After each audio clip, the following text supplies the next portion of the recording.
婚龄轮辈有一个文史工作者杨英雄，伫疫情这段期间，除了继续来研究着客家的文化，嘛试做各种客家的狮头，希望会当找到照安客家狮头的源头。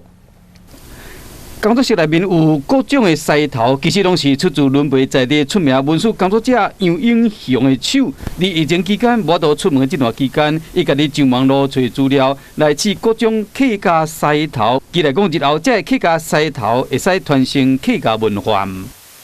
永定那边的狮头哈，这个是上次我们去大陆的时候去拍回来的。近年来研究客家历史文化，杨英雄嘛是期待透过做狮头的过程，来找出照安客家狮头的源头。在做的它的那个